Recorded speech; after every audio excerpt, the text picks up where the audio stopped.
মধ্যপ্রাচ্যে যুদ্ধের ময়দানে শুধু ক্ষেপণাস্ত্র আর ড্রোনের লড়াই চলছে না, পাল্টাপাল্টি হুঁশিয়ারির ভাষাও দিন দিন আরো তীব্র হয়ে উঠছে। আর সেই উত্তেজনার মধ্যে এবার এমন এক মন্তব্য করলেন ইরানের শীর্ষ সামরিক কমান্ডার, যা শুনে শত্রুর হৃদয় কেঁপে উঠেছে। ইরানের খাতাম আল আম্বিয়া সেন্ট্রাল হেডকোয়ার্টার্সের প্রধান মেজর জেনারেল আলী আবদুল্লাহির দাবি, মধ্যপ্রাচ্যে অবস্থানরত মার্কিন সেনাদের সামরিক সরঞ্জামের অবিচ্ছেদ্য অংশ হয়ে গেছে কফিন।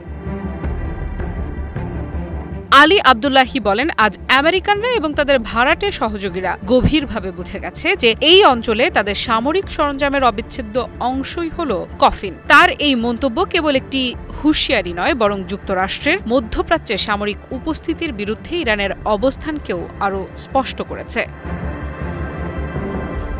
মেজর জেনারেল আবদুল্লাহি তার বক্তব্যে ইরানের প্রয়াত সাবেক সর্বোচ্চ ধর্মীয় নেতা আয়াতুল্লাহ আলী খামেনির একটি বহুল আলোচিত বক্তব্য স্মরণ করেন। তিনি বলেন, আঘাত করে পালিয়ে যাওয়ার যুগ শেষ। তার দাবি, সেই ঘোষণায় এখন বাস্তবে পরিণত হয়েছে এবং যুক্তরাষ্ট্রকে এখন তাদের প্রতিটি পদক্ষেপের মূল্য দিতে হচ্ছে।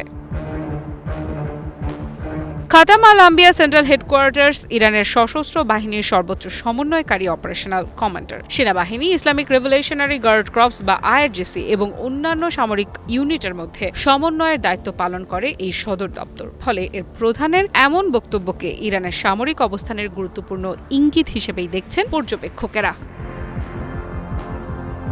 আবদুল্লাহি আরও অভিযোগ করেন, যুক্তরাষ্ট্র, ইসরায়েল এবং তাদের আঞ্চলিক মিত্ররা যদি আবারও ভুল সিদ্ধান্ত নেয়, তাহলে তার পরিণতি আরও ভয়াবহ হবে। তার ভাষায়, মধ্যপ্রাচ্যে মার্কিন সামরিক উপস্থিতি যত দীর্ঘ হবে, তাদের জন্য ঝুঁকি ও ক্ষতির পরিমাণও ততই বাড়বে। ইরানের সামরিক কর্মকর্তারা দীর্ঘদিন ধরেই বলে আসছেন, মধ্যপ্রাচ্যে মার্কিন ঘাঁটি এবং সেনা মোতায়েন নিরাপত্তা নিশ্চিত করছে না, বরং এই অঞ্চলে নতুন সংঘাতের ঝুঁকি বাড়াচ্ছে। তাদের দাবি, ইরানের প্রতিরোধ এবং মিত্র গোষ্ঠীগুলোর অবস্থানের কারণে যুক্তরাষ্ট্রকে আগের তুলনায় অনেক বেশি মূল্য দিতে হচ্ছে।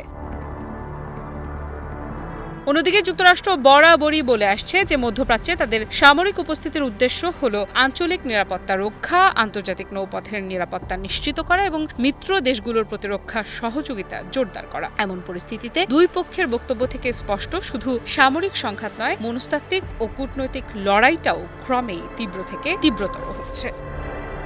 আফরিদা ইফরা, নিউজ 24।